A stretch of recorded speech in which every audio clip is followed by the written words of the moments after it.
Hey everyone, how's it going? In today's video, I'm discussing why I quit Lyft, and I wanted to make this update video because, you know, it's 2024 right now, beginning of May, it's May 2nd, and I just wanted to really touch base because it has been, you know, quite a few years since I've done rideshare full time, and Lyft was actually the app, the gig app, that got me into the gig economy. For whatever reason, Lyft was really good at making driving for Lyft seem a lot more friendlier than driving for Uber. I don't know why, but driving for Uber seems so daunting to me.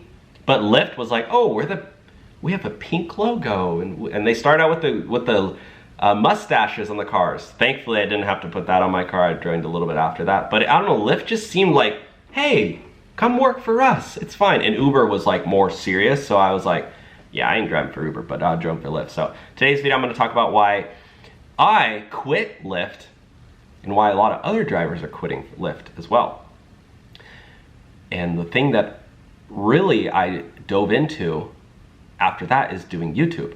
So I ended up starting a Faceless YouTube channel, and after that, I haven't worked a normal job in about almost 5 years now. I have done Faceless YouTube channels and also channels that you see my face as well for about 5 years, and I've made, with my method, I've created 6-7 different channels, and it works, my friends. And I've made $3,000 on a channel in a month. I've made over $10,000 on a channel in a month. I've made ridiculous amounts of money on YouTube simply by using this Faceless YouTube channel method, which is you're basically outsourcing all of the work and then you're managing it.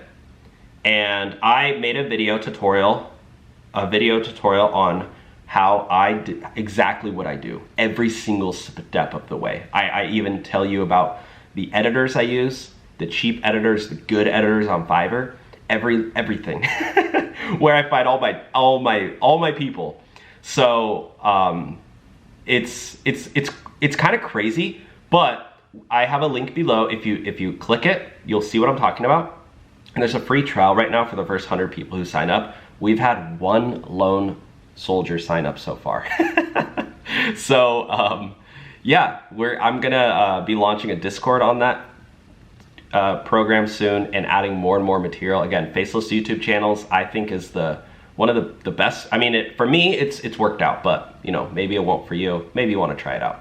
Okay, so let me back up a little bit. It was 2017. I was drowning in credit card debt. I maxed out 2 credit cards. I was partying.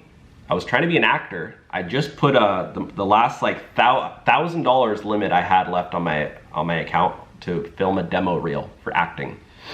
And to get headshots, I believe, was an extra $300. So I think I spent like $1,300, which, whatever. Those actually helped me get a manager for acting, which, whatever you want to say, good or bad. Regardless, I maxed out my credit cards. I was going out drinking, partying all the time. And I was working these little random jobs. You know, I was working at Starbucks. I worked at, I became a photographer. I worked for a nightclub shooting photography, and I don't know what it was, but the grace of God, I started listening to this guy called Dave Ramsey. Dave Ramsey is a, you know, little bit of an older gentleman, and he talks about getting out of debt, achieving financial freedom, or not even financial freedom, but more so just like getting out of debt and creating wealth. And not, because in the Bible, it talks a lot about the debt you have, really, you're becoming a slave to the lender. And it says that in the Bible. You're the what does it say? The borrower is slave to the lender. And I really felt like that. But I didn't really take a look at my finances. I was just putting on a credit card. Oh, I'll pay it off later. Oh, I'll get an acting job one day. Let's pay it all off. I was so delusional. Because obviously I wasn't going to become a successful actor, and you know, that's like, I mean, that takes years of hard work, and I was just, oh yeah, I'll get an acting job and pay off my credit cards. I was just like, I don't know how we convince ourselves of such delusion, but I did. But yeah, I don't know how, but I started listening to this guy named Dave Ramsey, and I was like, crap, it made me realize how bad I was doing. And I started listening to him, his YouTube channel, his YouTube show, these clips that would pop up, and then I started listening to his podcast. And people call in, and it was great for me because I would learn as people called in. I've never spent any money on Dave Ramsey. Well, actually, I bought one of his other co-hosts' book, so I have supported their business, but literally that was like 16 bucks or 20 bucks, I think. I had never even bought Dave Ramsey's book. I just listened to the YouTube clips, and it changed my life. I was like, I need to get out of debt. I need to pay off my credit cards, and I need to fix my life, my situation. That's why I started driving for Lyft, because I was like, I just bought a car, I just maxed out my credit cards, and my bank account was very low, and I was like, I'm gonna drive for Lyft to pay off my car. I remember saying that to one of my coworkers at Nike when I was working at Nike before they banned me because I stopped showing up. I was a horrible employee. And so they you know, I started doing Lyft. I cut up my credit cards. I started driving for Lyft, and I remember I really felt embarrassed to drive for Lyft at the beginning. I felt embarrassed. I didn't want to tell anybody. I don't think I told my family members or anybody. I think I maybe mentioned, well, yeah, I did a couple rides. Meanwhile, I'm driving my eyes out, driving 6 hours, 7 hours a day on top of the current job I had already had because I was just trying to pay off my credit card debt. And you know, I started slowly paying off one credit card, and I had one left, and then I got a job at the Marriott, full-time job, and I was making, you know, this money, that money. I was starting to pay off my credit cards, and this guy Dave Ramsey really changed my life. You know, I have so much to thank for him. He was an angel for me. God allowed me to watch this guy, his YouTube channel, so that I could physically, I'm talking physically, with scissors, cut up my credit card. And you know, it's just crazy because driving for Lyft allowed me to realize, hey, you know, I'm not going out. It was at the point where I was like, I'm not going out to eat anymore. I'm not spending money I don't have. And I'm just going to work and put my head down until I can get out of this bad situation. And that's what I did. I drove for Lyft for hours every single day on top of the other job I already had. And it started shifting my mind because I was like, all right, I just gave a ride. I made 12 bucks on that ride. And this Chipotle burrito is like 12 bucks. I think they're even more expensive now. And I was like, I'm not gonna buy that burrito because I just made $12. I don't wanna give that up. And so it started to teach me how to manage my finances, which was extremely helpful for me. And then I started, you know, making a YouTube channel where I started talking about my experience as a driver. And then I started doing the Faceless YouTube channel method, which I was going to UC Berkeley at the time, and one of my professors actually gave me that idea. He actually gave me that idea. I don't even know if he ever knew about that, but I was like, hey, I'm doing YouTube. I'm starting to make a little bit of money because I was doing the affiliate marketing thing. I was basically signing up drivers at the very beginning, and they were paying, you know, pretty good money to do that. They don't do that anymore. Not really, at least to everyday people. You got to get like a whole partnership. But anyways, I was telling my professor, hey, you know, I'm starting to make a little bit of money on YouTube, you know?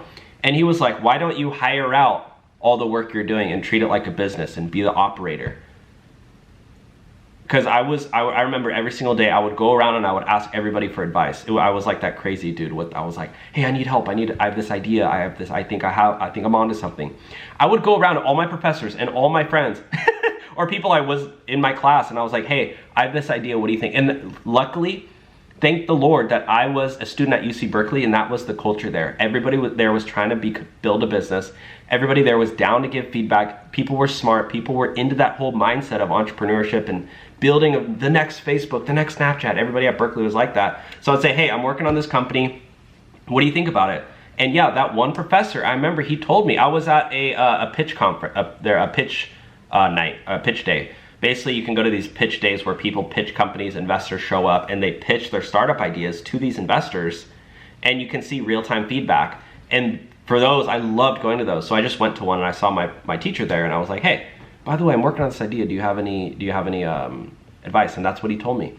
And so little did I know, it was actually the Faceless YouTube method, where you just basically hire out people to do the work for you.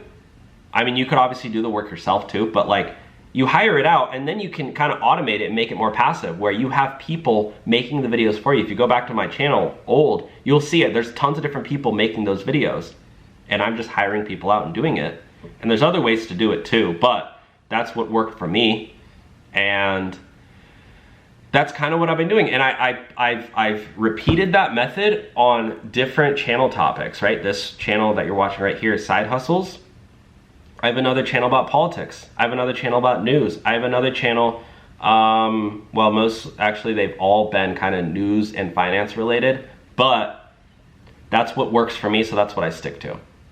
So anyways, that's the real reason why I ended up quitting driving for Lyft, was because I started doing YouTube. I mean, it changed my life. And, you know, a couple years later, I remember going into the bank in Bank of America, and the guy, you know, we were going over my finances together. And because I was really close with my banker too at Bank of America. Shout out to him, he really helped me a lot too. Because he saw me at the very bottom, and then he saw me climbing up the ranks, and he told me, he was like, hey, have you thought about buying a house? He's like, I think you can afford to buy a house now. And I was like, nah. And he's like, no, I think you can, because I was starting to save up some money. And I remember doubting myself. I was like, nah, maybe. I was like, maybe in a few years. He goes, no, dude, you should start thinking about it. And I wish I listened to him, because I probably could have bought a house, but I was like really nervous, and I ended up waiting another like year or two. But regardless, I ended up buying a house here in Southern California. It's my dream house. Well, it's not my dream house. Obviously, I would love to buy a freaking 10,000 square foot mansion on the beach, but for now, it's an amazing house. I have a big, huge backyard, no dogs, but you know, I love it. I love my backyard space, hanging outside with my friends, listening to music, hanging out in the sun. I'm near the beach. I'm 10 minutes away. I love it.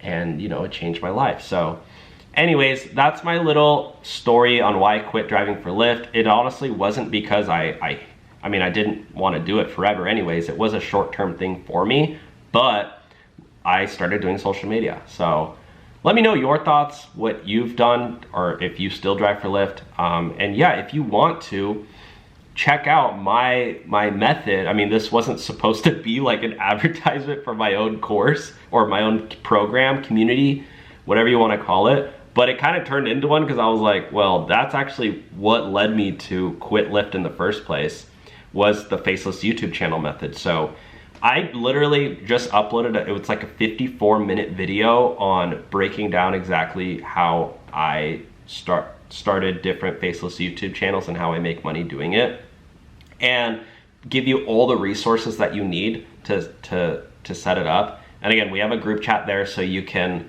hopefully more people join so we could all give each other feedback and stuff. But for now, I will be personally giving feedback in there. So I'll have the link below for that. Again, you don't need to show your face. Obviously, you don't need a following. You don't need experience. And I think a lot of people could do it. You know, if you think you're smart, if you think you are hardworking, again, this is not a super fast way to make money. You're not going to make money overnight with Faceless YouTube channel. You need to hit the thresholds and start up the business and everything. But long term, I think it's incredibly good, and I think you won't regret trying it out. I think it's a great, you know, I've taught one of my friends. I'll just say this really quickly before I end the video. I have one friend who I taught her the Faceless YouTube channel method. She started making $40,000 to $50,000 per month on this. I'm not gonna reveal her because she's a very private person and she didn't want to be online. But we talked about it. Hey, this could be completely faceless. She started making $40,000 to $50,000 per month on YouTube. Literally within a couple of months of starting. And I was like, that is absolutely insane.